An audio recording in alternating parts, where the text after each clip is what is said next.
we don't have anything to talk There it about. goes. So there we go. Yeah.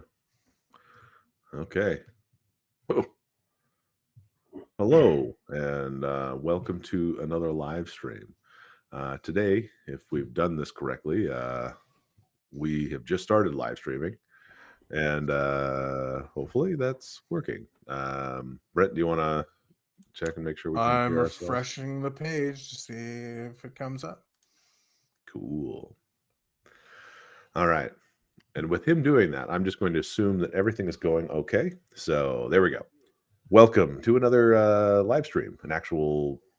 No, we're not doing an actual play or any game prep or anything like that tonight. We're just kind of sitting around chatting, shooting the breeze, as well as, I guess, checking out maybe some Kickstarters that we're interested in, just kind of seeing where the conversation takes us. So we appreciate anybody that's able to come in, join along, throw questions in chat, all that kind of jazz. Otherwise, we will see where the night takes us, I guess. So, uh, okay. So with that, we just got done playing Mothership, and I think just the other day, we started looking at something um, it was interesting, and I guess I had never seen it at all. It's called Glumdark. Isn't Now, it? I Is it have you guys Glumdark or actually Gloomdark? I don't. Gloomdark? Yeah, it's spelled with just a U. I don't know how it's pronounced. Huh. Yeah, I have it as I believe it's Glumdark, but I mean, No, hey, you you're know what? probably right.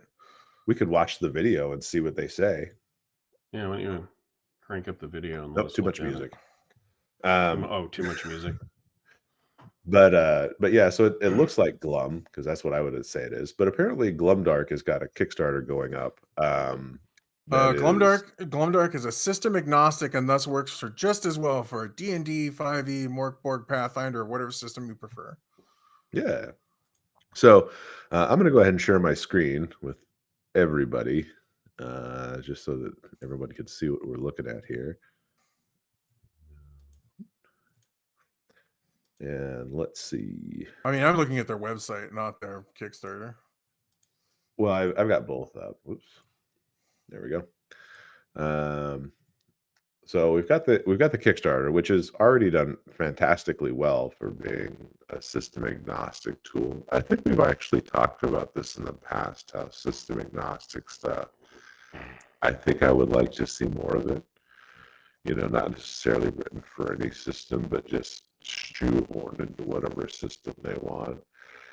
I know how hard that is because, as we've discussed before, the system can sometimes Yes, less. system agnostic is hard because if it's not tied to something, it's a tendency to not do as well.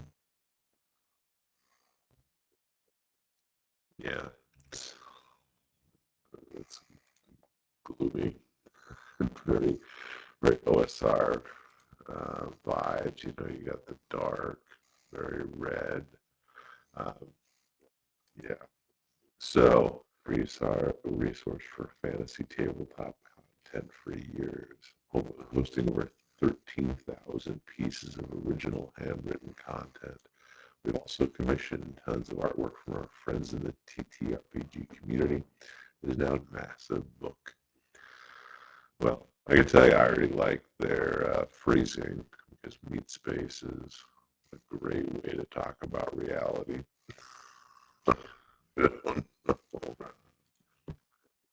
Or did you guys ever play those like Knights of the Old Republic games or anything like that? You had like a robot that would join around with you. It would call you like Meatbag. It's actually a kind of a common, meat space is a common cyber. Oh, is it? Oh. Meat space and cyberspace. I get that. I get that. So, looks like the Glumdark Patreon community has already raised enough funds to fully illustrate this book. It is written, designed, and drawn. We need funds to expand it, bring it to print, and make it more. It is fairly well done. Like that's a really striking cover. Like it terrifies the fuck out of me. I like the It's cover. on the bottom of a skull with a spider in the eye. Did you go to the website at all, buddy? Curious is what's on the website that's not, or what's in the book that's not on the website. Because it seems like a lot of overlap. I mean, it's a nice book, and that would be a good reason to have Yeah, it. I think some people, if you just, I mean, first of all, it's cool that they've set this up and have been producing this content for what appears to be their medieval content, it looks like, versus on the website they have both space and cyberpunk gloomdark assets as well.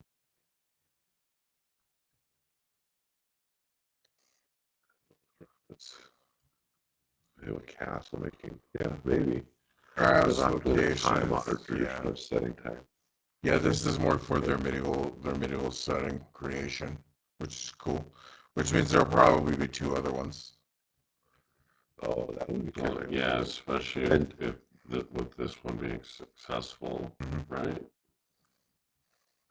Okay, so the same choice with a custom cover design of the legendary Johann Noah from Morkborg. So storytelling and world building. Oh yeah, they still have a chance to make quite a bit of money too. Oh They yeah, still have like 25. well, we probably mention it here. It's not like we'll need to bump them or anything like that. If we could, I don't know. Looking at what they're offering, I mean, this is kind of one of those kind of pieces you put on your coffee table and you can talk about it with your gamer friends. Seems like they haven't run a yeah. I don't know. The books are probably what I'd be the most Just interested thematic music Dungeon synth track. Is on a that tape, cassette or tape. is that Yep. just I don't know, you probably get someplace you can download them to. It would be pretty funny Let's if take it a was look just here. a cassette tape, though, because like most people can't find a cassette I player like these that days. fancy pants bot gloss cover unlocked. Yeah, they've unlocked everything but one stretch goal or less stretch goals at 105.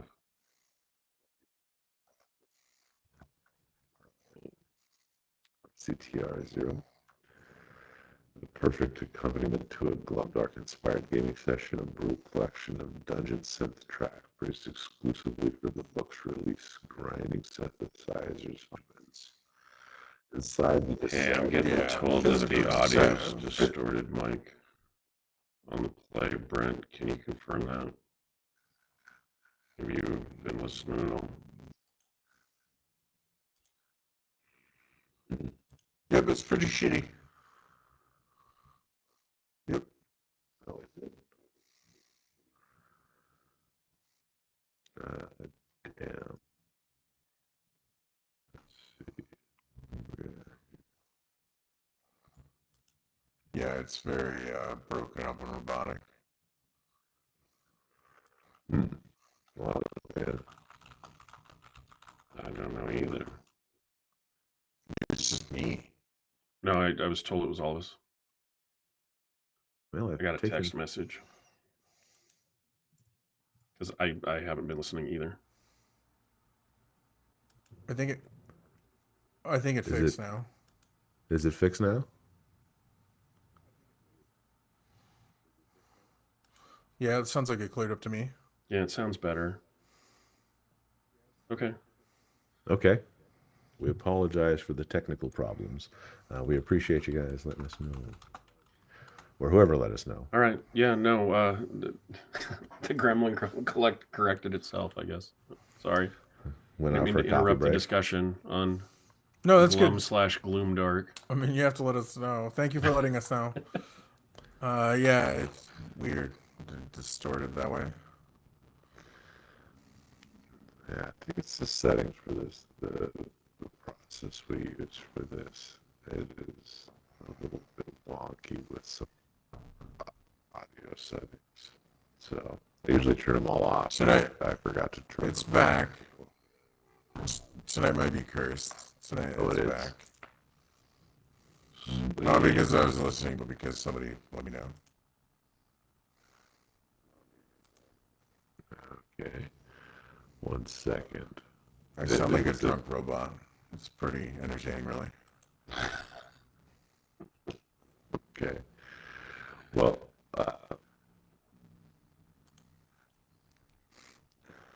I sound both robotically distorted and Okay. slow, which I'm gonna is try really weird. something real quick. Let's see if we all reconnect, and if we don't, then we'll see what happens.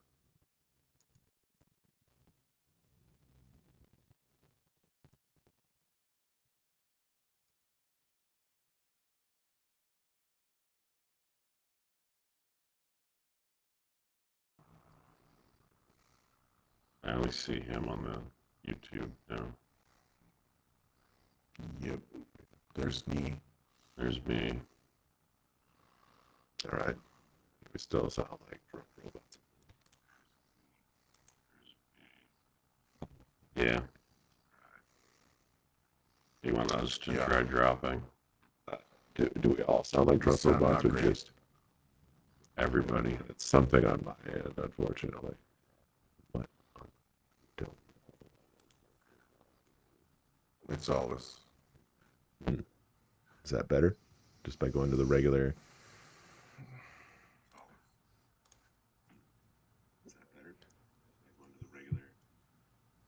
You sound better. Yeah, you sound better.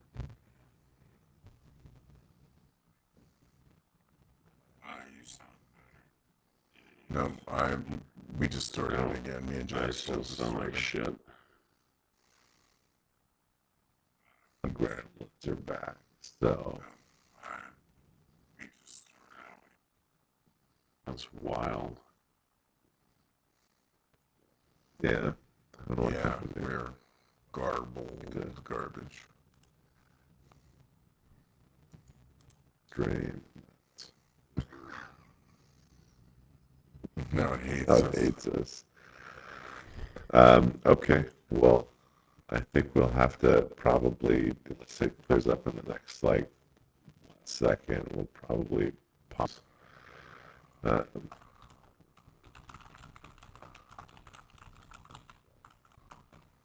if you reset something, why don't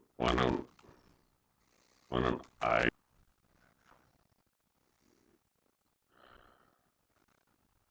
Dun, dun, dun.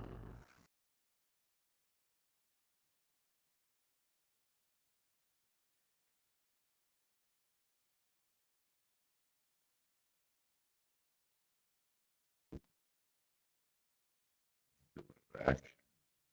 I see you. You're the only one on the YouTube channel. Okay.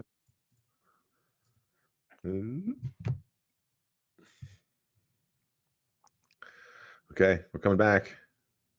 I'll just refreshed.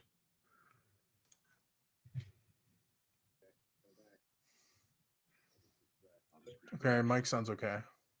Yeah, Okay. Mike, you sound okay. I sounded horrible the last time I talked.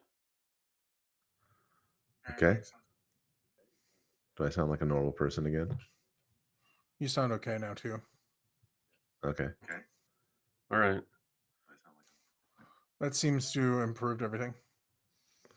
Yeah, we got 2 people saying that it's better, so we can at least go back to talking about Glumdark. All right. So back Thank you for to letting us know. Brutal Collection of Dungeon Synth. Okay. So now we're back to this Brutal Collection of Dungeon Synth. Over 45 minutes of cinematic dungeon synth tunes, physical red cassette, and digital releases. Okay, well, that answers that. Do you Yeah. guys even have a cassette player, like, still in your house? No. Maybe one of the cars? Yeah, no. Maybe? Actually, I do. I don't use it, but I do have a cassette player Oh, really? downstairs. Yeah, I do. Oh. Do you have cassettes? No, of course not. I think I still have some cassettes, like, in a box. When one of my uncles passed away, I got his like record CD cassette player, and so I have that. Okay, that makes Okay. sense. Yeah, I had Which I had forgotten about until just now. I had an old pickup truck that I used to drive around in, and when I sold it, because the pickup truck came with, like, those old cases of cassettes where you like zip them up and you could pull them and they had their own little spots and everything. Yeah, it came with one of those. There was really a crazy amount of music, but I decided that I would just keep passing it forward. So when I sold the truck, that went on to the next person who owned it. So hopefully they put it to good use if they found it. I think I put it under the seat. Yeah. But that's kind of funny. This little cassette includes a 3-panel insert containing 3 unique tables: Bands of Bastards, Instruments of Sonic Destruction, and Shitty Venues. Do you know how inconvenient That a sounds cassette? Do you know how inconvenient a cassette would be for playing a soundtrack during a game? Just a second. Fast forward. Click. Play. Oh shit! It's too far. Rewind. Play. Sure. Okay, a little more. Rewind. Play. I think that's it. Hey man, I think the first time I ever tried to add ambiance to my D&D game was with Red Steel. So I mean, it's a CD. Well, that was like a was at least- CD at least. It was a CD at least, so you Yeah. could skip ahead and all that. But no, but see, that's why you have to cue it all up right at the beginning. You just have to be like, But you can't do that with a CD with that cassette. You could cue one song up for the beginning of your game. that's true.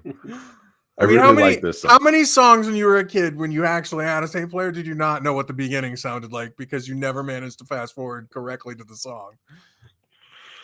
I don't know, man. It's well, what's funny is that I always had more, like, I remember when I was growing up, like I tried to, and I don't know if this was illegal at the time, but I as a young child, I had a small stereo that had a record option. So I tried to record MTV, when it played music back in the day. That was how I made my bootlegs. Shitty recordings of MTV music videos. Wow. They're not really bootlegs, and you're just selling them. Yeah. Oh, I wasn't selling them. They were so bad you couldn't even like listen to them. But sometimes MTV just wasn't playing the music I wanted to hear. So Just because you made your own video music mixtape doesn't mean it's a bootleg. Yeah, it's true. It's true. Let's see. Then we have a screen printed poster that looks pretty awesome. A sketch plate uses a bookmark or paste inside your copy of the book, includes our signatures, hand-drawn doodle from Bill, a line of cut, etc., etc. Yeah, I think that was for the first, the book plate, I think, was for so many, I think it ended on Friday. We Like, I agreed think to it make was an 200 early of these, backer. which the tendons on our hands may hate us for. If you buy the Dark and Gold Abyss tier early, please remember to choose the one that says original sketch in order to receive this exclusive reward. So you're thinking that it's probably all gone? No, there was some Kickstarters have started to do the like video game thing where if you back within like the first 24 hours, you get an extra Benny. Yeah, there was an early backer book plate. You had to pledge here it is. before 11:59 Eastern Time, Friday, January 24th. So here it is. So if you that's still available, but there probably was early bennies that aren't available anymore. Yeah. Oh, really? They probably took it off. But is that more the creators, or is that more the creators, or more Kickstarter like suggesting that as kind of a no? That's the creators. That's the creators deciding to do it to get. They're trying to get to do it early. Yeah, so like the first like 24 to 48 hours of a Kickstarter really kind of dictates how well your Kickstarter is going to do. So to try and push that front load, they started offering like bennies within the first 24 hours. So a little bit of FOMO, a little bit of incentive to get the numbers pumped in the beginning. To back early rather than wait until the end of the campaign. Yeah, I've seen it a couple times now, so it wouldn't surprise me if this one did it. I can't remember what did Broken Empires do that? Broken Empires, I think, had something like that. Oh, did they? Yeah. Yeah, I think I'm pretty sure Ars Magica did too. Like I think that's the 2025 move is the special thing for early backers. Well, we'll see. I mean, I'll have Alien Evolved is coming in March, and so I'll maybe they'll get me. Well, The worst they part might do is that some. it's like, Some companies do, some companies don't. So well, it like just the weirdest part is that if I know it's cool that as a person who's following a particular brand, or like if I was a patron of Glumdark, and I was already a Mhm. part receiving what benefits you get from being a patron, because I'd never heard of this website before we had stumbled upon this the other day.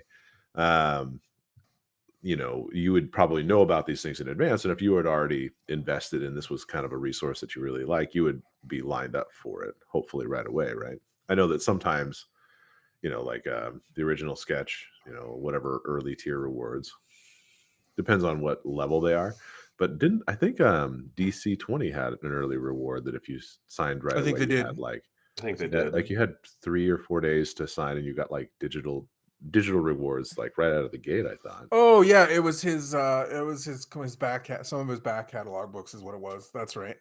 I'm pretty sure that was it. Some of his Something like other that. things I that he'd don't. sold, yeah. What was that, like 5 months ago? Like forever Yeah. at this point. That is forever Forever. ago.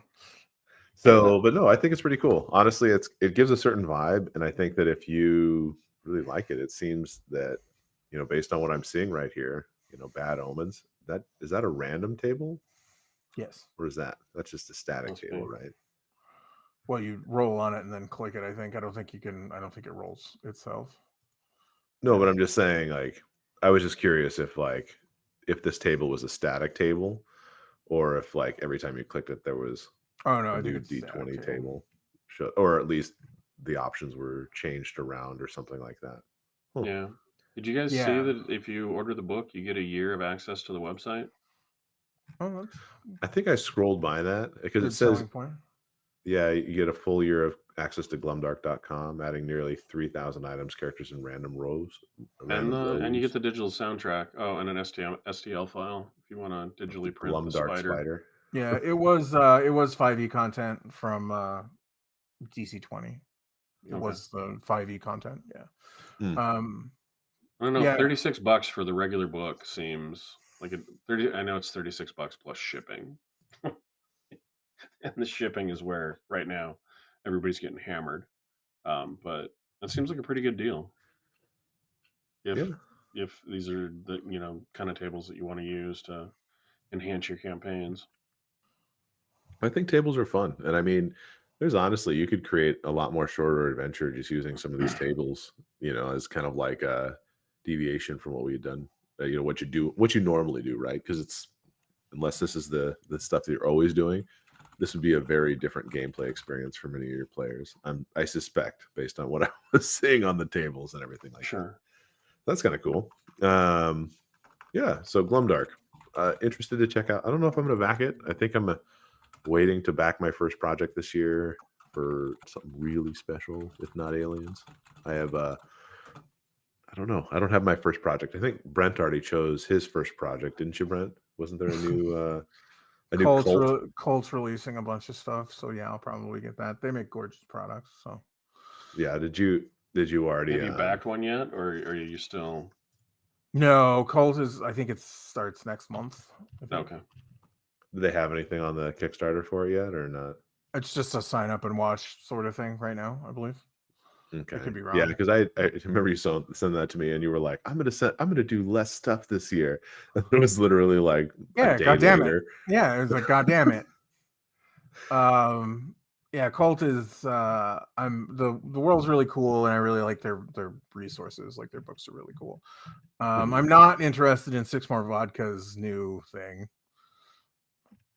Yeah. Which I really liked to Genesis, but I'm just not the new game doesn't do it for me. Well, because isn't it like that? Well, it's a book, isn't it? I don't know if it's a game, or is it a game too? It is a game. I'm not sure if it's a miniature game or a role playing game. Because what we're talking about is something called Orkin. So it's sign up and download the PDF of field reports from EDOM. Orkin is the newest project IP from design studio Six More Vodka. I could probably share this with people so they can see what I'm reading in case they are interested. That's always a possibility too. I do like that whatever Six More Vodka does with their art. I like that stuff. That's pretty cool.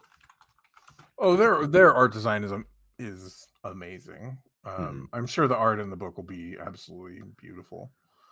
Yeah. Field reports from do you want to say it's Edom or Edom? I don't know, Adam. So, breaking free of our RPG roots, this project Oh, takes a fully you're narrative right. look at the. What's that? Yeah, it's books, not necessarily a role playing game.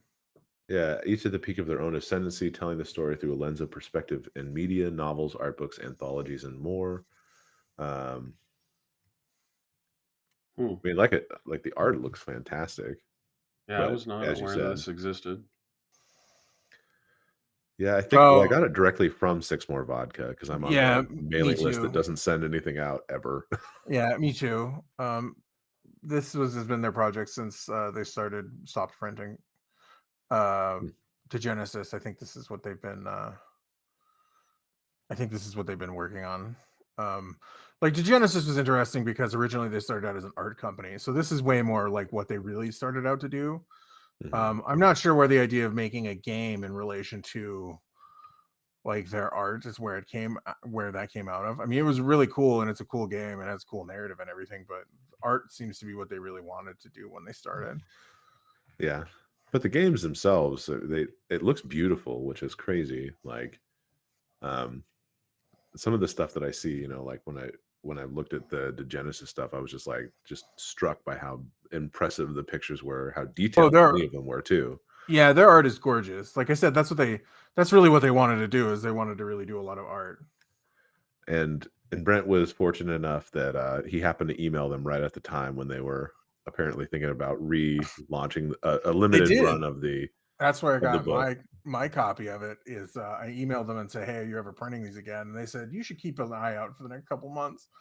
And then they did a reissue for Christmas, which probably was to get their name out again for this. Probably is why they did the reissue. Maybe. Yeah, it could be. But you have the physical books there, so it's not like you're complaining I or do. anything like I that, do. right? No, So no, I'm super glad that I got them. They're actually like right there. I'm actually super glad I got them. They're beautiful books and they're fantastic to have. I didn't want to shell out the collector. They had like the black box collector's edition, which was absolutely Mhm. gorgeous, but it was like like a house payment. So it was a no on that one. Yeah. And Agile, 6 more vodkas might be a bit much. Really depends on But what you're drinking. I could but take they're 6 more martinis. but That's they're like fine. Danish or something, aren't they? So like vodka's important to them. Oh, I don't know. I remember Could that I be. thought they I were don't know. German. Sounds about it's same region, right? Somewhere in that European area. Yeah, Uh, they're Berlin, Germany is where they're from. See, I remember some things sometimes. You did good job. Yeah. So yeah. So one of the other things that I saw that was kind of interesting, and I had never really seen this. I don't even know what I'm looking at here. But have you guys ever heard of something called Zine Quest? No. I have not. So I'll put this up here because I have no idea what I'm actually looking at. Maybe somebody knows more than I do on this. But I saw this on Kickstarter, but it's like discover your creative potential by joining us for our annual February open call Zine Quest. From comics to maps and interviews, you'll have opportunity to craft new stories. I have heard of that. I just didn't remember What what is it was this all for. about? I believe it's just a publication. Like they're gonna do Yeah, it was a zine. a Yeah. zine, and like Uh, every villain is a yeah, the zine of zine concepts, where it's just like they get as many contributors as possible and then publish the work over time. Is this probably. Kickstarter doing this, or is this like somebody No, else this is doing this? somebody else doing it. Yeah, Kickstarter doesn't do any of the.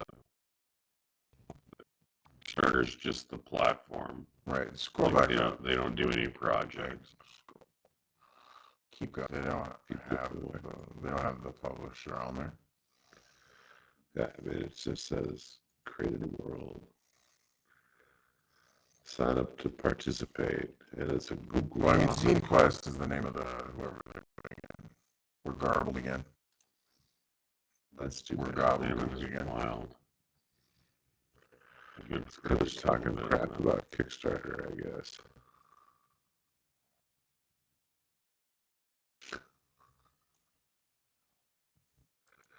Oh man, How bad are we? it's still forever. Bad. We're pretty bad. Our fate for the evening is to try to just chat and fail miserably. Yeah, we're grinding rocks again. Damn. I'll have to make this video private after the fact, just to not subject anybody else to. Wait a minute.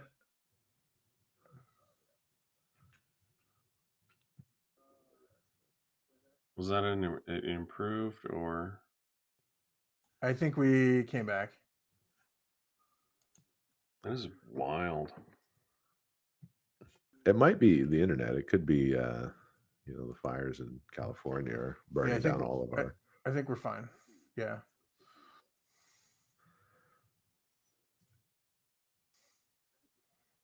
I don't know what's going For the on. moment. I don't know how to fix it. It might be the internet. It's hard to say. Well, so the way we do it is that it goes to, like, we're doing a browser to browser type connection, which is supposed to be low latency and everything like that. But for whatever reason, I think because we're so far away, it's causing problems. Or maybe this is just a really popular time to stream, and all the really cool streamers get all the bandwidth, and we just. Okay. So probably apparently a- Zine Quest is Kickstarter asking people that are creating zines to list them as projects. Oh, Is that's it? interesting. It's our celebration of RPG zines and the community of people who make and love them. Yeah.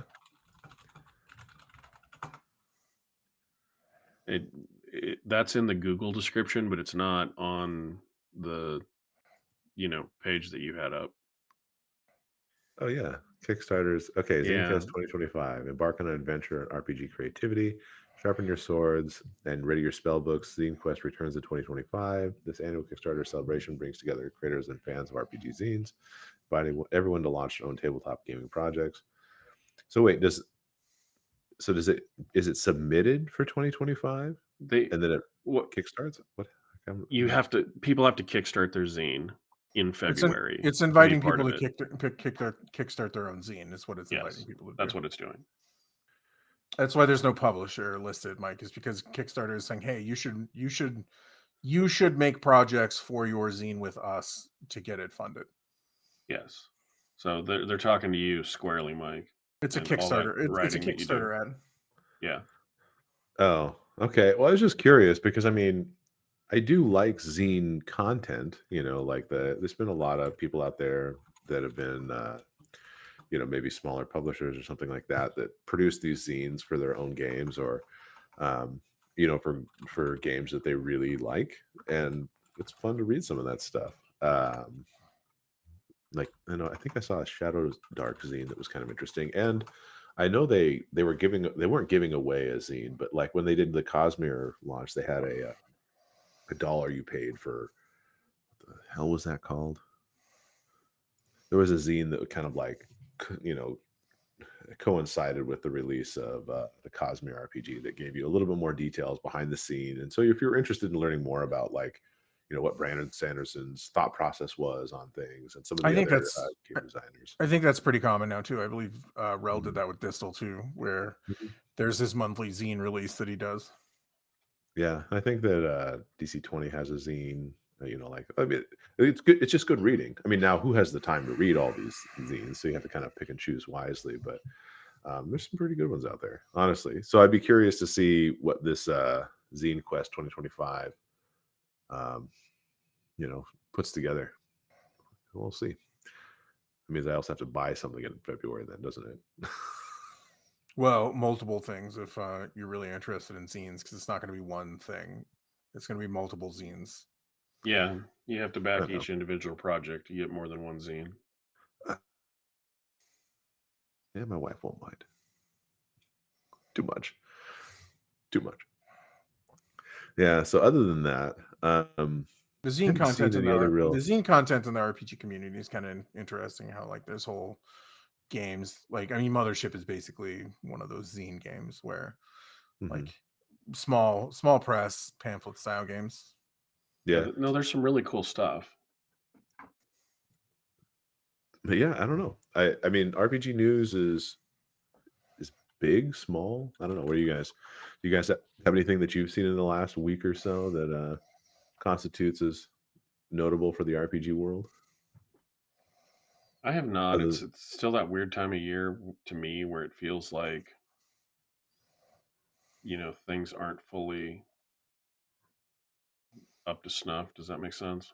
So everything's kind of starting. Like this is like Yeah. no one releases. Like it's just after Christmas, so no one's gonna like most of the people who had stuff they want to release, they released it before Christmas to try and get Christmas money, and so there's that delay in when people like take the time off. That's why you're gonna start seeing things again in like March and the end of towards the end of February. If you're running a Zine Quest campaign in February, I'd like to contact us. Please complete the survey. We have only 20 interviews already in the works since we have time slots available. Please fill out your surveys Wow. and submit your zines. Ooh, nice. Mom's be really finding all awesome. the information. Mm-hmm. Yeah, somebody knows what's up out there. That would not be us. we learn as we go. Well, I think if you were reading it on screen, you probably would have found it eventually. Oh, There was only so much information there. Mhm. It's true. It's true. But the cold Kickstarter, that'll be interesting. I'm RPG wise, I'm just excited about getting the stuff that I funded last year and 10 years Mhm. ago, maybe. Yeah. Yeah, Or 5 years ago, or 2 years ago, or 3 years ago.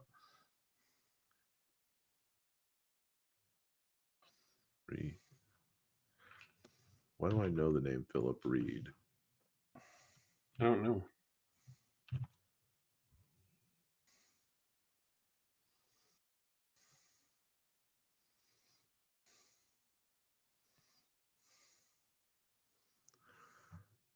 Wait, Philip Reed Games, the dungeon, the Whispering Vault horror RPG. Really? Wait, I have that up there somewhere too. I think it's over here. I think you do actually. I do have the book. I don't know if it's displayed, but I have Whispering Vault up there if that's the guy, which would be funny. Because I don't believe Whispering Vault was what I would call a blockbuster RPG. No, I mean, well, it's just the hottest titles in the section from Drive Through RPG. Whispering Vault? Whispering Vault wasn't. Well, it just says. Well, I'm just saying. Well, Philip Reed Games. I don't know if he was particularly like. Apparently he's a Kickstarter fiend. Apparently. Oh. Getting that volume over that, getting that quantity over quality. That maybe I don't know. Was Philip Reed the guy who did that like RPG challenge thing? I don't remember. Yeah, I don't know off the top of my head. Do you realize how long ago that was that we talked about that? RPG. What was it? What was it like? RPG in 24 hours or something like that? Yeah, it was 24-hour RPG, and it was what wasn't it called? Like Unbridled Violence or something like that.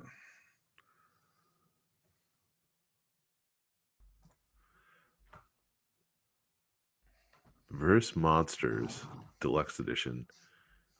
Yeah, it was first published in 2004 and was built on the bones of a 24-hour role-playing game I created back in 2003. Yep, that is the same person. Huh. He's apparently prolific in the RPG space. Oh, it's super prolific, it looks like. That's funny. Because I think we honestly we talked about that like 2 years ago, I think.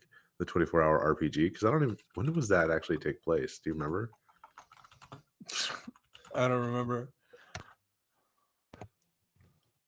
And Agile, do you tend to support Philip Reed's Kickstarters then quite a bit?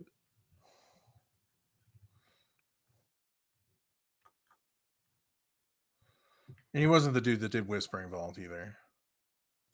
No? No, Mike Neisel did Pariah Press and Roning Publishing did Whispering Vault. Wonder if he somehow acquired the title or the publishing rights to it or something like that. It says it's just on Drive Thru RPG under from Philip Reed Games, right? My guess would be it's a different Whispering Vault. Nope, it's not. Philip Reed Games. Yeah, he must be publishing it, maybe. Who knows? 30 enchanted statues. Is I take it that's like a different table or something like that? I don't know. Huh, that's really crazy. He has a lot of stuff to up on Drive Thru though. Mm-hmm. Yeah. Well, it's like additional treasure on Dragonbane. Like, there's got to be a bunch of people working with him. Or he just just going for it. I mean, honestly. This deck of 54 illustrated trading cards may be used alongside with or in place of those treasure cards included in the core games. Oh, okay. Sounds good. I like it. So yeah. So Philip Reed going to be doing a lot of interviews over the course of February, and that's kind of cool. Is there a place where we can watch those interviews, or where are those interviews going to be posted?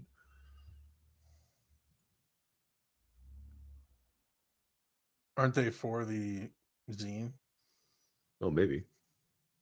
Are they're going to be on Kickstarter then? I assume they're going to be published in the zine, is what I would assume. Oh, fair enough.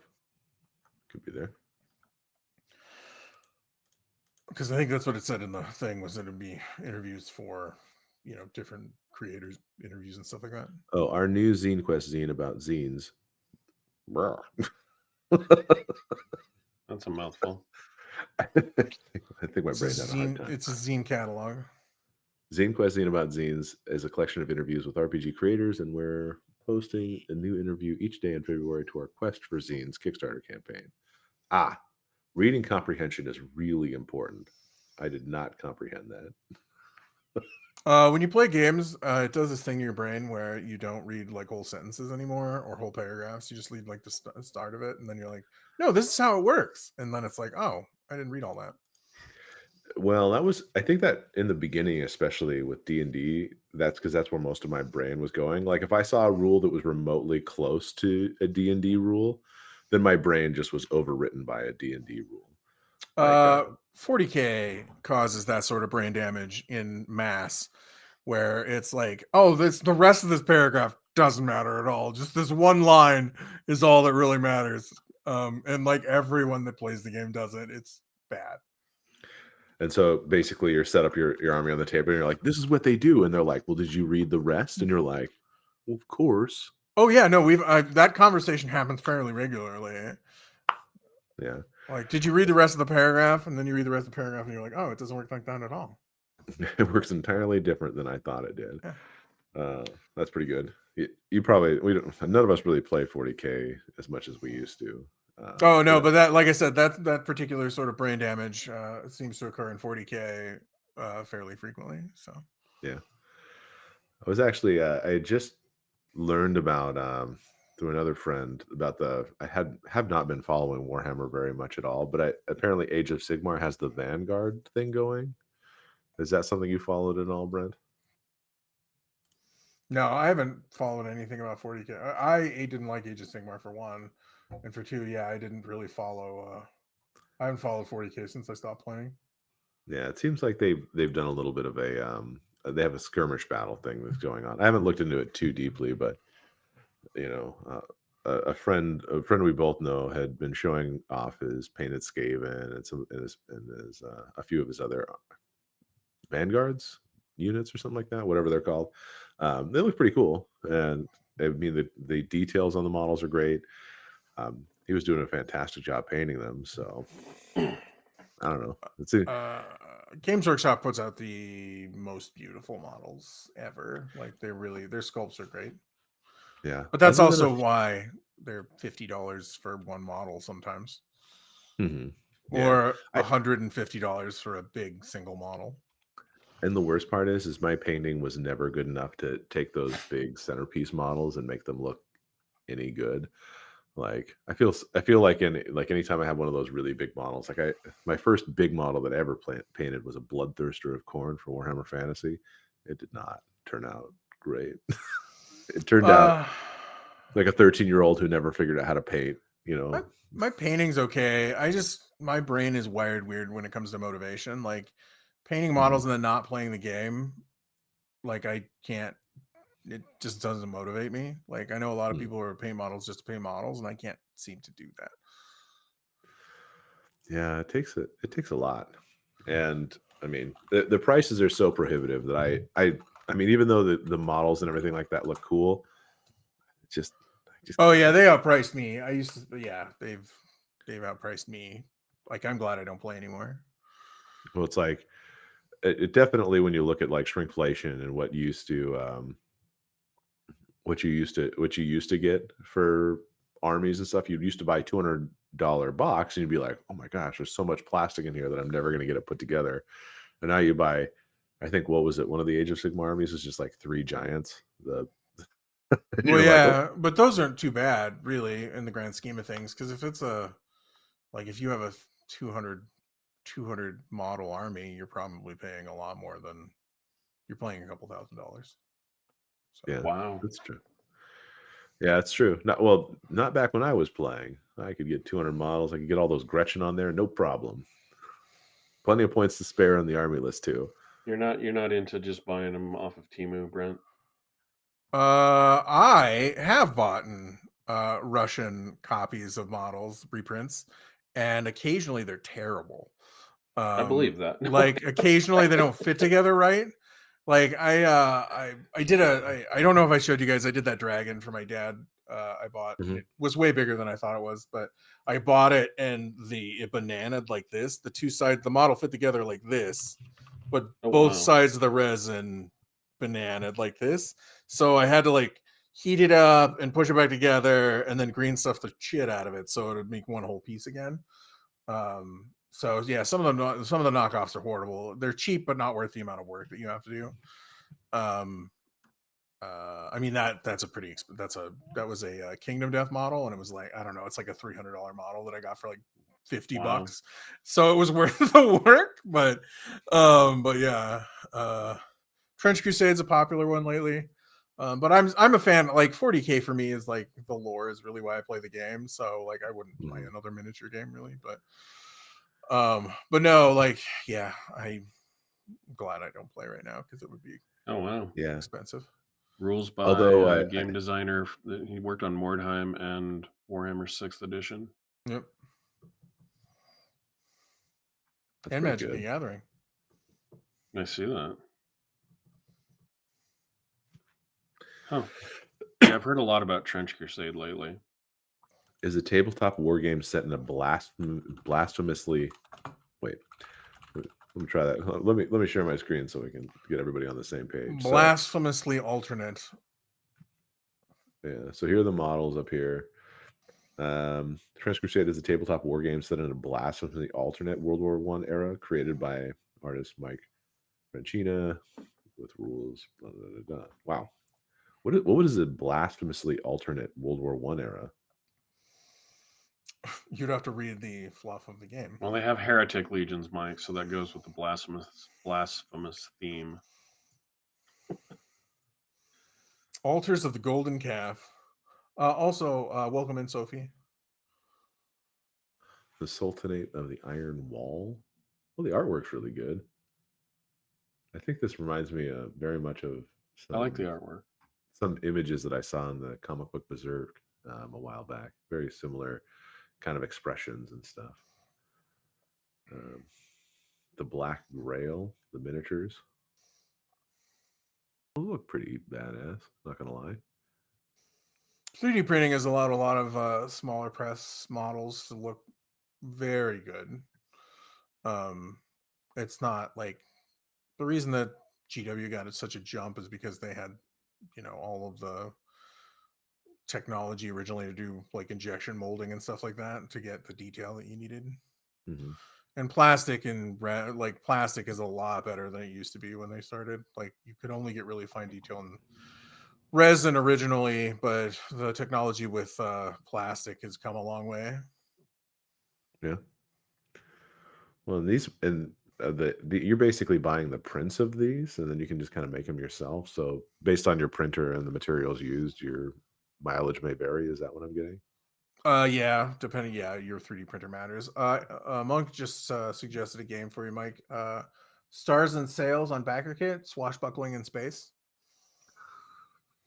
Yes. I do have an unopened. Where is it over there? Are we going to talk about? Do you really want to start talking about Spelljammer? Is that where you're going with that? I don't want to talk about Spelljammer. I mean, it will. I have Spelljammer over there. It's okay. It's okay. I also have the Planescape one. I more bought that out of like nostalgia. So definitely Wizards got me from that perspective. But let's take a look at this one. What was it called again? It was Stars and Sails on BackerKit. I have not. Let's see. Stars and Sails on BackerKit. Yeah, I don't always look at BackerKit. I usually get led to BackerKit by various things. I do have some notifications now because one publisher that I like, he used BackerKit to do a zine actually. Okay. Wizard Tower okay. Games. Planetary romance and pulp science fiction. It's everything you ever wanted, Mike. It's right up your alley, Mike. Okay, Stars and Sails. And you can have ship-to-ship combat and boarding parties. They have rules for that in that game. Oh my god! to think, nice. Imagine a game about space pirates would have rules about ships fighting each other. Yeah. Boy, I hope they have rules on how the engines work. And boarding.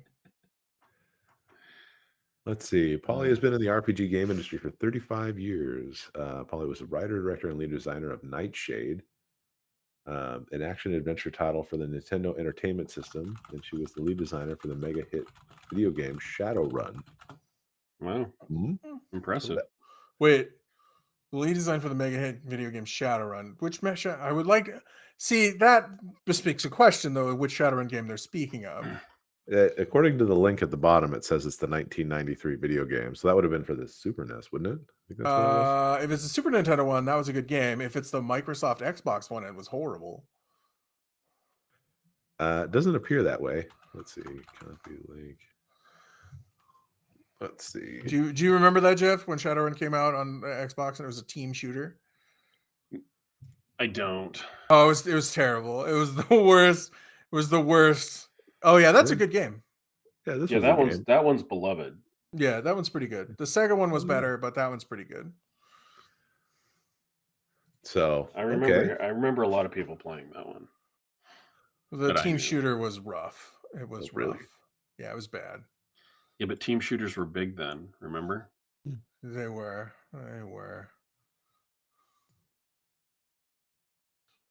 Okay, so Polly has written novels for Wizards of the Coast, such as Descent into the Depths of the Earth and also White Plume Mountain. Stars and Sails is her full-line role-playing game that is a standalone game. This means you get everything you need to play the game in one book, so there's no other hidden charges or materials you will need. Okay. All right. The adventurous and whimsical new RPG by Polly Kidd and Wizard Tower Games.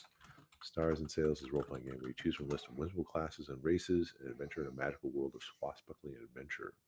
There's an alternative universe where tall wooden ships traverse the space between the stars, where bright sails catch the wind of the Ethereum, and crews swarm aloft to reef and furl, where pirate Xebecs lunge out of nebular clouds to attack treasure galleons, where energy pistols and cutlasses flash while boarding crews battle. This is the universe of Stars and Sails. Huh. Okay, well that could be fun. Sounds pretty nifty. Okay. Not a fan of the art though.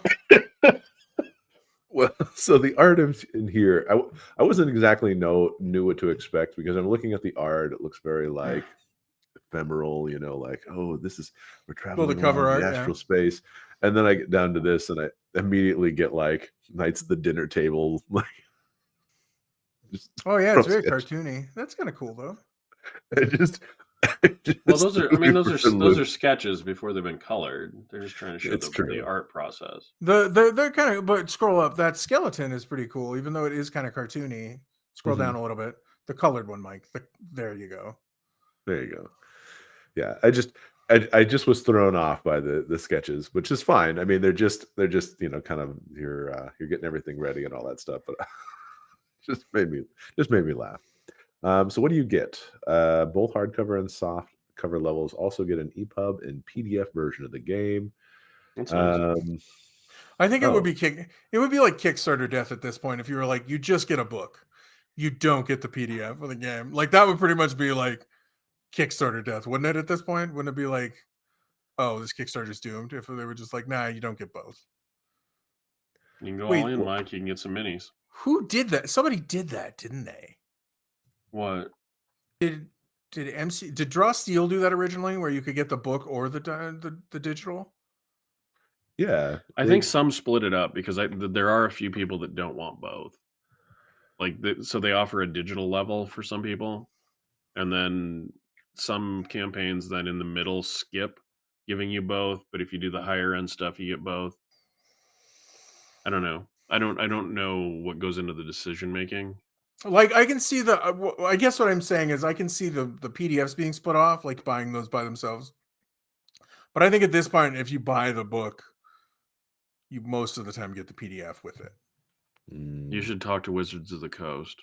I no, because they're stupid. But on most Kickstarters, I believe at this point, that's usually how they do it. Well, Now you understand why. I mean, this is one of the long list of reasons why I don't buy things from I don't Hasbro either anymore. Yeah, I don't either. what are we talking about here? What's happening? I was looking for the meat and potatoes here. The only thing that I would say as a novice for the kickstarting by comparison to both Jeff and Brent is that I was looking for kind of how the game plays, and I wasn't really seeing anything that kind of like gave Now, me any considering immediate it's shipping feedback. in May, delivering in May, Yeah. like the Yeah. writing and editing's done, and it's artwork and final layout. So They don't really talk about the rule. There's got there's not a lot of extra information. Create unique ships, create your own sectors, alien encounters. Don't worry about the science, just enjoy the setting. Stars and sails of swashbuckling role-playing games, and it splices planetary romance and pulp science fiction with an old-style adventure. They might have it somewhere else in videos or something. Yeah, Well, I'll probably have like to. Monk did the all in. Yeah, videos on the games. Yeah, like Yeah, you probably have to watch the videos. Yeah, we are in a video age. Yeah, mute it so that nobody. Oh. So that any music they play doesn't get us. Yeah, dice mechanics. I think they should usually include dice mechanics, at least some idea of what the dice mechanics are. Yeah, I really wish I understood the dice mechanics better for Fading Suns before I spent all the money that I spent on that goddamn game. Brent is still. What were the dice mechanics on that? I know you told me. So Fading Suns they call it it's a reintroduction of their victory point system, but it does this weird thing where it's like you roll dice, you get victory points, and then you spend victory points to like indicate what, like, so the roll is successful, you get victory points, and now number of victory points, and then the victory points you buy like a success level for what you're doing, but like you don't know how many points you have to spend. The GM's not supposed to tell you.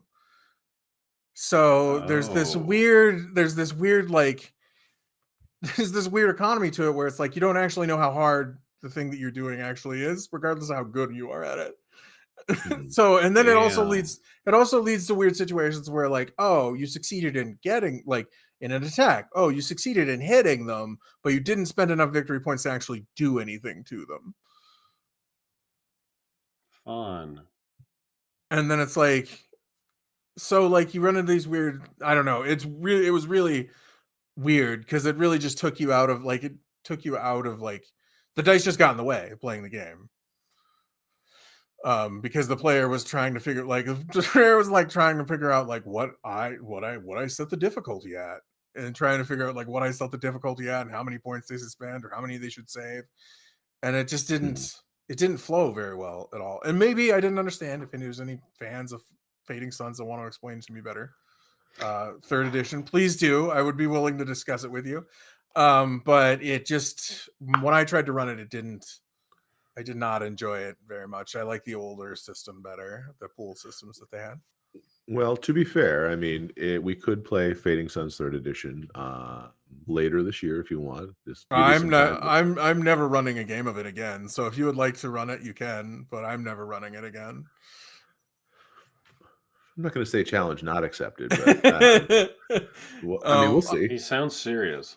I ran it in person. Like I ran it in person for people, and it just Thudded. bleh. Yeah, I just Bounced off didn't. all of you? I didn't like it at all, and the character generation was a little weird too. Well, That's how about this? disappointing. But that was Hey, so- like 2 years ago. So right now, what do we have? We have Inevitable for our home game, Inevitable, the doomed Arthurian Western RPG, which Yeah. seems like it'll be kind of fun. It's a very heavily narrative game, which has been what we've been leaning into lately. But we also have, we may be doing some Deadlands, and then what is that? Electric State. That's going to be some of our upcoming games on stream. So we'll see if we can't get those going. So when would we? Maybe March. Target March for Fading Suns. I could try that. We'll see. We'll see what we can do. I will share with you what I have. Yeah, I'll see, and maybe I'll read some reviews and see what people say about it, because it could just be what I just don't want to get in one of those things where I like start reading the book and then have that like sunk cost fallacy where I'm just like, I just got to get through it and see if Gotta it's as keep bad as going. Brett. That's a bad idea to do when you're running a game. I've done that before, where it's like, Yeah, let's power through. It'll be fine. God, this game is terrible. Yeah, I'd spend 30 hours preparing for a game, reading a book, and doing all the things, and then Well, find actually, out just like, I did that. Like that's what I did with the Fading Suns game. Is like I wrote my own scenario, I had all these ideas, and I was like, well, yeah. So why don't I do it too? No, yeah, that's what I'm telling you. That's why I'm not doing it again. that's fair. That's fair. I'll just, but- if I wanted to play Fading Suns, I would just use their second edition rules. I like those quite a bit. Yeah. So, but Agile, thank you so much for the recommendation, Stars and Sales RPGs. It sounds like it's got a person that's been, has done some stuff that some of us like quite a bit. So, Jeff, I don't remember if you were much of a Shadowrun, the Super NES game or any of the other stuff that they had on there, but I honestly, I actually never played it. I just knew a lot of people that did. It was always one It of those is. ones. People like, really love that game. Yeah. yeah, like, oh, are you gonna play this? But I had young kids at that time, and so I wasn't really playing that many video games. mhm. Yeah. And then but, there was I'll so take a much look new at it. stuff when I. It's kind of like when we did when we looked at Broken Empires, and we had to kind of like understand what sim light meant, because that was in its own category. It'd be like, what does that even mean? Sim light. I don't know. Yeah, he didn't call it Rules Light though. I don't remember what game it was that we were reading that was like, oh, it's Rules Light, and I was like, this game's 600 pages long. This isn't Rules Light. Wasn't Daggerheart supposed to be rules light? That was the joke? No, yeah, I think it was. I think it was Daggerheart where they were like, yeah, it's Rules Light, and I was like, this is 600 pages long. This isn't Rules Light by any means. Not Like yet. Electric State can say that because it's 600 pages of classes. It's 600 pages of, like, people you can play. It's not really rules. The rules are like 3 pages in the front of the book. You're talking about Electric Bastion Line. Electric Bastion Line. That's what. Yeah, sorry, got a Electric lot more. Bastion Line. Yeah. Yeah, it's got all those characters like stuff in it, not like game rules. Mhm. I'll be Yeah. curious to see how Electric State does turn into a Netflix show, though. That could be. Have you read anything about it? Well, I think when the trailer dropped, a lot of people were like, "What in the hell is this?" It doesn't look good. It's very action-y by comparison to what I would have expected the RPG to promote. 'Cause, I mean, Well, I think it's just very Well, movie. Yeah, they It's just want the IP because it comes with a built-in audience, so they can justify spending money. But then they got to put in whatever they think they got to put in to make people enjoy it. and it has what's her name in it. Millie Bobby Brown. Yeah, Yeah. 11. Yeah, what's interesting to me though is that like I mean it all started from an artist's idea of this kind of like Mm-hmm. Looks dystopian beautiful. in 90s His art is America, you know. fantastic. Yeah. Yeah, so the art starts this RPG, and I really like how Free League seems to have this progression. Like Mason started from that guy's folktale arts and everything like that that kind of set the mood. The same thing with Electric State, which is why I feel so Well, good about basically buying their stuff is because you get the vibe so Tales from well the from the Loop art that they and have. Tales from the Loop and After the Flood are both based on Stallog's art Yeah, too. yeah. So it's like, and so, but what's strange to me is that, like, when you looked at the art book and you look at the RPG book and you look at the trailer, Well, I mean, Tales from the Loop, the show wasn't necessarily that great either, nor was it a very That's good true. interpretation of the game. did you watch? I only watched the Mhm. first episode from it, and it didn't really catch my wife's attention very That much. show was depressing as shit. That show Is it? was depressing. Like everything in that show was sad. Yeah.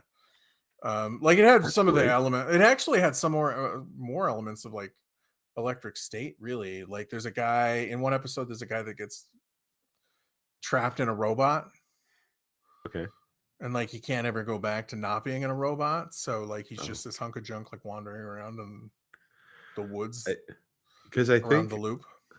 I think for us we had we had seen it and kind of gotten like what was that show Eureka vibes from it, just a strange place with science gone crazy kind of thing. Yeah, kind of. There's time But travel in a couple episodes and weird stuff like that. Yeah. when we watched that first episode, we were like, we didn't know what to expect, but this is dark. Yeah, it's depressing. It was a depressing show. Like I watched it all, but yeah, it was good. They'll never get a second season, I'm sure. Oh, I think that ship sailed a long time ago. Yeah. But yeah, Electric State, the movie, it doesn't. Yeah, I don't think it captures quite the intent of the art or the game. Probably, Yeah.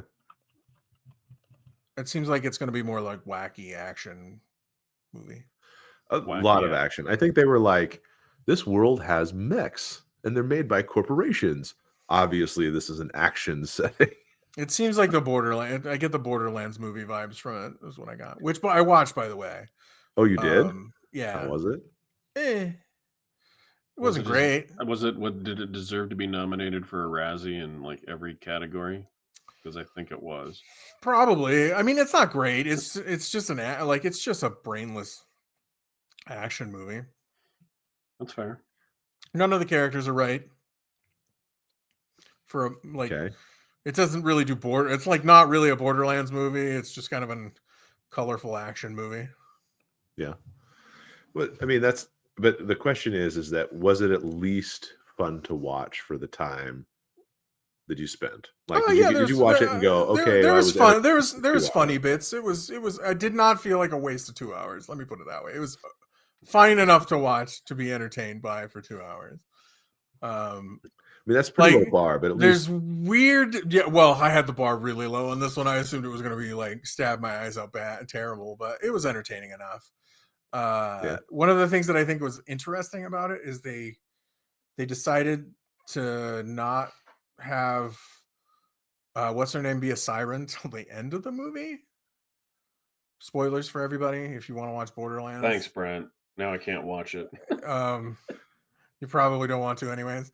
But like she wasn't a siren for like the entire, like she didn't have any siren powers until the end, which is weird, which is a weird choice. Like It's but a I choice.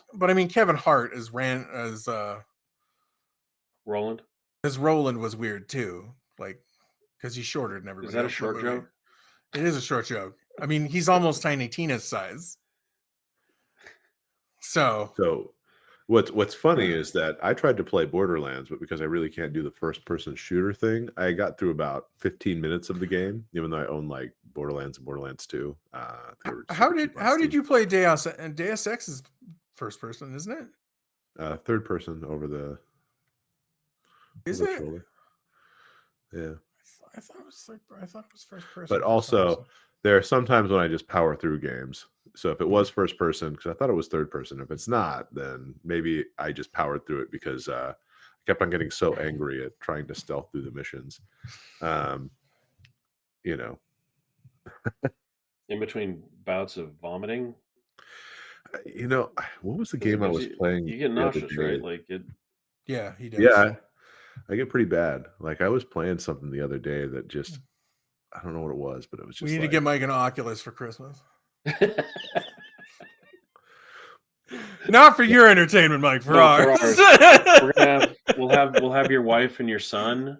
We'll send them some phones, and they can just film you when you put the Oculus on your head, and we'll run them as shorts for the channel. like I feel so bad because it's just like for everyone that has an Oculus or one of those virtual reality headsets and everything, and then they like accidentally run into a wall or like trip and rip the headset off their head because they get spooked in the game and all that. I'm just like, I wouldn't be that experienced. That's kind of like funny haha slapstick. I'd be like, oh god. Oh God. Well, I gotta stop.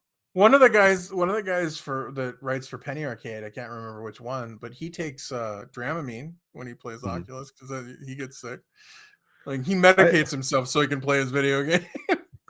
Well, Respect. I've actually thought about Much it because respect. there's a lot of good video games out there that I can't play because of the whole first person thing.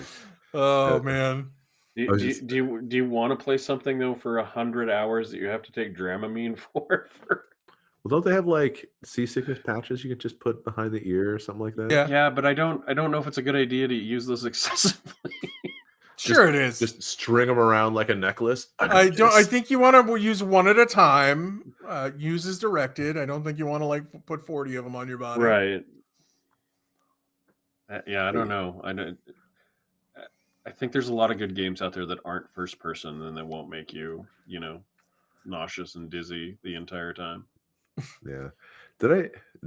I tried, recently, because do you guys go back and play video games that you weren't able to finish and see why you stopped playing them? I have a 'Cause couple of times, but Sometimes. sure. Yeah, because I went back and the game that was like my biggest disappointment, and this may be a hot take, I don't know, but I didn't think the Warhammer 40K Rogue Trader game was very good. Published by Owlcat, I liked all the other stuff that they put out so far that's in my Steam library, but like for whatever reason, that game just like Isn't that a Diablo style, like top down, like type game? it's a CRPG, right? The isometric view and all that kind of stuff. Okay. You do take turns, so like it's just the same kind of gameplay as like Shadowrun Returns or Baldur's Gate. Oh, it's or, turn based. I get bored as shit with turn based games. I can't Well, finish those ever. Like I get, it's like- I get just bored as shit with those games. Well, and I think for me, what really was like the hardest part about it is that it felt like, especially in the beginning, and these are my complaints. Everybody's experience may be different. Is that Sure. the story wasn't very strong. Like I got bored with the story. Like I was just like, okay, we're going to the Cronus Expanse. Okay, sure. But then the combat was also boring because you have, like, especially in the beginning, you have really weird action points. And I had this latest attempt. I didn't get very far. I pretty much like hit that spot like immediately where I was like, I just can't push through this to see if the end of the game is any good. But like back when I had first had done it, one of my main complaints was that you could have like a 95% chance to hit something, and you would just miss it so much, or you'd hit one of your people. I was like, what the hell? I don't know. It's so hard these days to know what actually engages me to play a video game. Like, because there's so many that I think I would love and I just bounce off of, and then games that I don't expect to enjoy. That I like. Dredge was the last game. Mhm. Like I played all the way through, and I was like, oh, that was brilliant. I love that game, and it's just so not usually the type of game that I would be enjoying. It's at all. Dredge definitely sucks you in because Yeah. Dredge was great. But Brent, your most playtime recently, isn't that go to Elden Ring? Yes. Elden Ring? Yeah, but I haven't played that in months. Like I played that like a fiend for a while. And Aren't you doing Cyberpunk? I played that one all the way through. Okay. I'm not doing that. I played that game until I cried. Both Elden Ring and Cyberpunk, I played like to death. Like literally, like there's literally nothing I can do in Cyberpunk at this point unless I wanted to play all the way through again. Wow. Did you play the Impressive. Phantom Liberty or what was that? Yep, The expansion called? Yep, played all the way through that as well. How was that, by the way? Great. The whole game is great. Cyberpunk 2077 is a fantastic game. It's a great game. I'm sorry you can't play it, Mike. It's one of my favorite games that I've ever played. See? I would put it Wow. on my top 10. That's cool. There was a little bit of dissonance like the first time I played it. It's good now. Like the first time I played it, it wasn't as good. But I also ran into this weird dissonance where like you can do this thing where like you go and you stop crimes, like you can stop people committing a crime, which basically just means like murdering the whole gang of people. And I was doing a melee build the first time I played through the game, and like just hacking people apart was like, oh man, I'm having a hard time doing this. I'm having a hard time mentally doing this because it's a lot. But as in the classic firearms things, I switched to guns and it seemed okay. I was like, I can shoot them. That's fine. That they're smaller. There's enough emotional. There's no emotional distance in these gunshots. There's just such a personal connection. So my favorite thing in Cyberpunk 2077, my favorite thing that makes me laugh every time I do it is you can get a piece of cyberware in the game that makes all of your shots non-lethal. As in, like, you can feel better about doing it because they're non-lethal. But like anytime you want, the ragdoll physics all stays the same. So like, oh, my shotgun is non-lethal, but I'm still shooting guys in the head and they're falling down like they're dead. Yeah.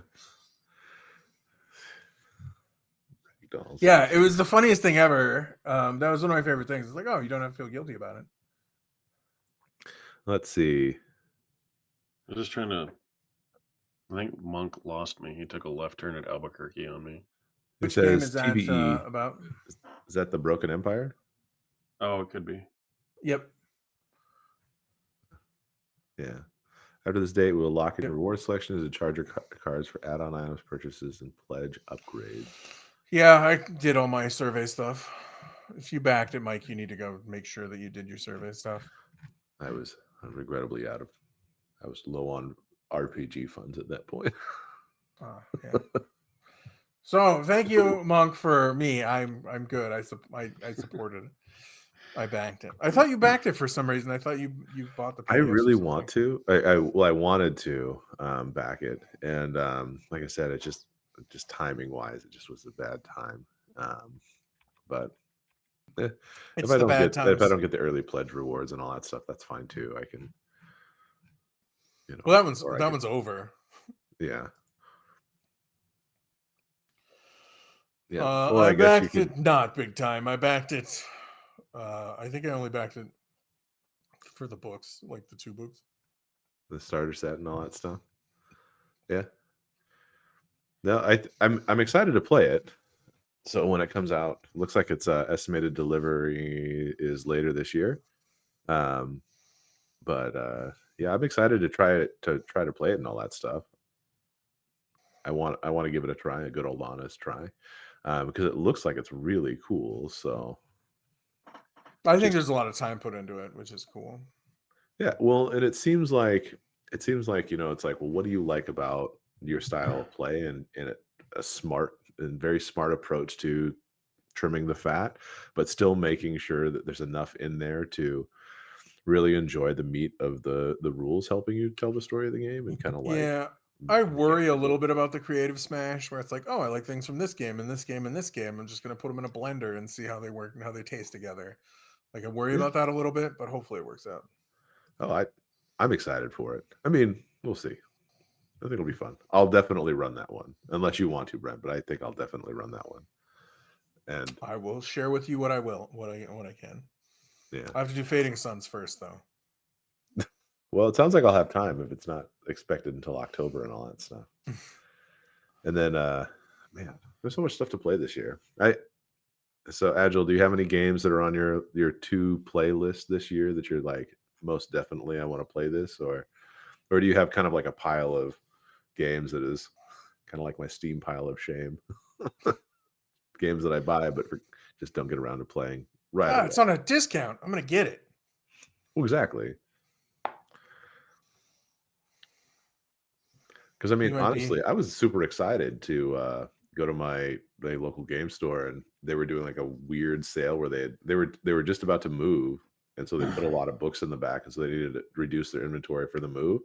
So there were stickers on stuff, but then the stickers themselves, color coding indicating various levels of discount.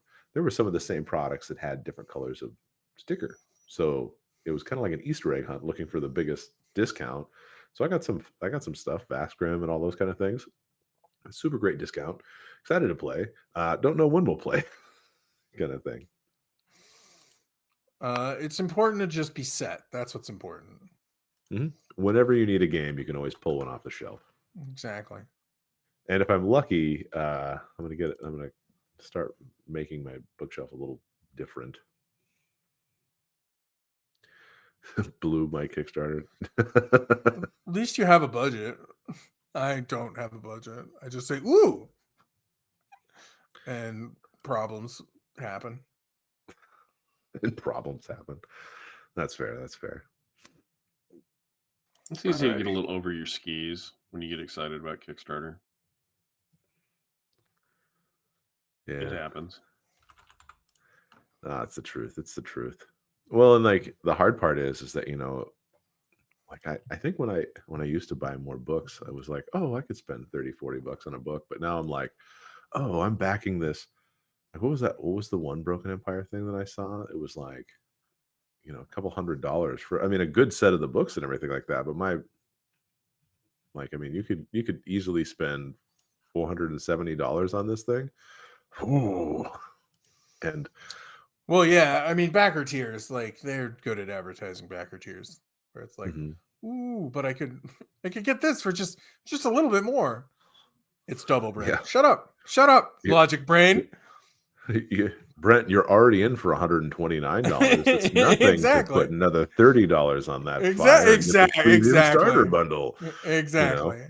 But then when you click that premium starter bundle, hey Brent, it's only another $30 to get the Game Masters bundle. Yeah, see, I really don't do that anymore. That's my thing I'm trying to not do this year. Yeah, you got to watch the creep. It's so easy to get caught up in the FOMO and like, oh, I want, But it's just like some of the stuff, and maybe like, because I think Inevitable was a good example for me lately, where it's just like, I mean, I couldn't find it anywhere locally. I had zero local game stores that had it, so I had to go online to get it. But I mean, it's just some of that stuff. If you don't get it and you really want it, what if it isn't anywhere you can get it? Well, see, that's what I decided. If I don't back it and I want it, I'll be able to buy it later. And if I can't buy it later, I didn't really want it that bad. So yeah. Well, because I was surprised how hard it was for me to find the Mothership RPG, considering how popular it seems to be. I had only that's because Mothership had a problem getting it out to backers. Oh. Yeah, that's why you had a hard time getting it, is because they couldn't get it out to people that backed their Kickstarter. It took them like a year and a half longer than they were supposed to.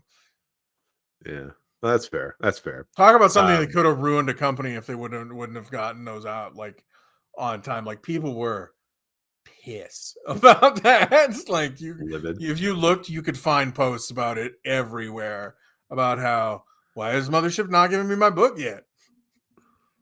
I mean, at least they delivered. There's campaigns out there, not just for role playing games, but for like board games and stuff that are like 5 years past due.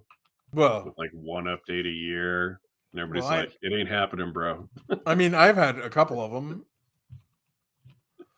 that I'm still expecting. I mean, well, how long did it take me to get the Orpheus Protocol?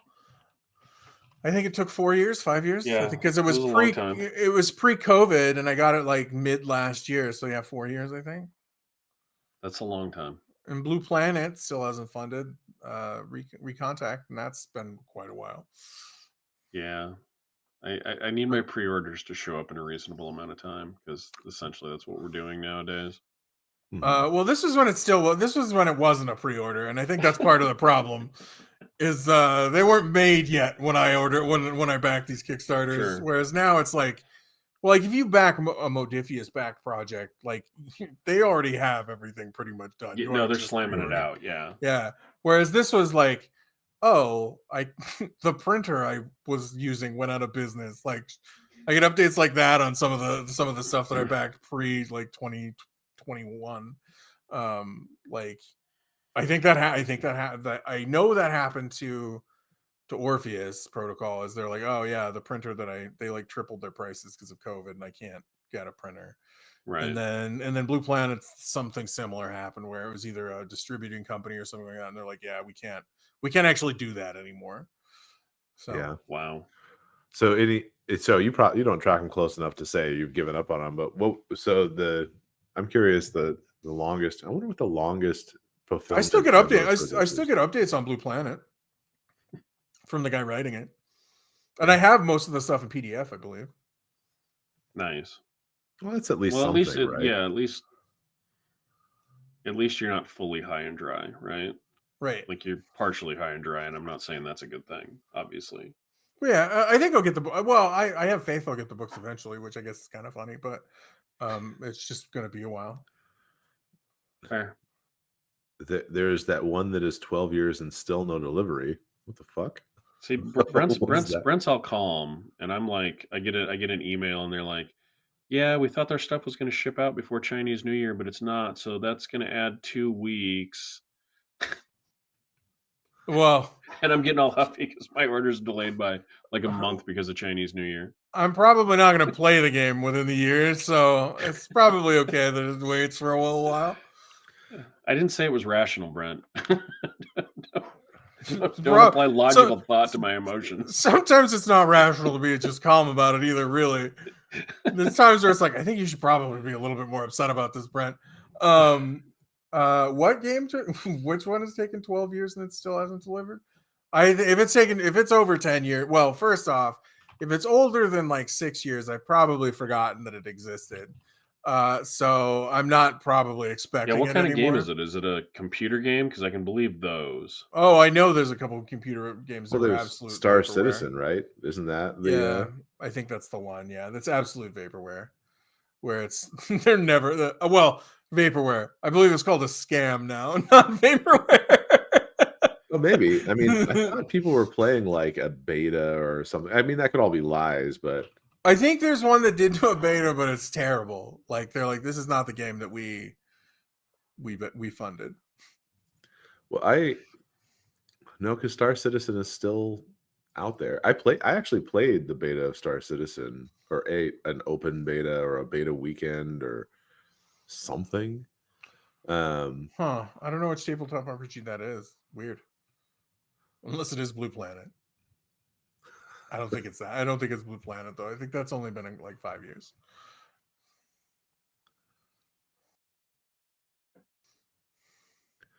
I think the one thing that really got me about Star Citizen that I thought was crazy is that there was they were selling like a ship that was like tens of thousands of dollars, like a digital asset. I don't remember what it was though. Yeah, it totally checks out. Seems reasonable. Well, Yeah, video games have become the best at like bonkers shit like that, where it's like, oh, if you pre-order this game, you'll get a golden rifle. Yep. And it's like just it's just, for the collector's edition, and it's like double the price, and you're like, I really think I need that. So, because I thought there was, oh, here it is. So, Star Citizen bundle costs a ridiculous amount of money. Published December 29th, 2023.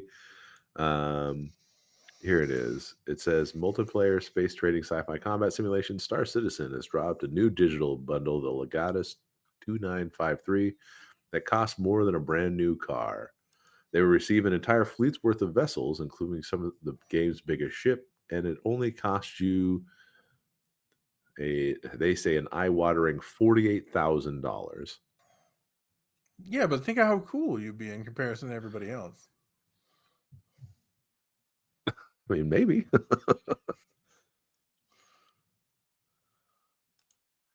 that was the first time I ever saw something that was like, oh my god, $48,000 on a video game. Oh Jesus. So Well, I don't know, yeah. I don't know who's paying that much. but needless to say, Somebody. I mean, obviously, it worked for somebody. Yeah, it is. Yeah. But I think that's probably enough chatting for today. I think. Yeah, thank you Since for we- hanging out with us, everybody. Us and our robot voices. Yeah, sorry for the gravel chewing. No, it's all good. We're probably gonna call it a night. My little guy is trying to get me sick every opportunity he can, so I'm gonna have to go get some sleep. Yep. Thank you, everybody. Yeah, Thanks for everybody. joining. Have a good night. Thank you, Yeah. everybody, for tuning in. Hope you had some And fun as we rambled. Yeah, and we'll catch you everybody again hopefully next week for some Have a good night. Deadlands or something like that. Yeah. All right. That's the idea. Yeah.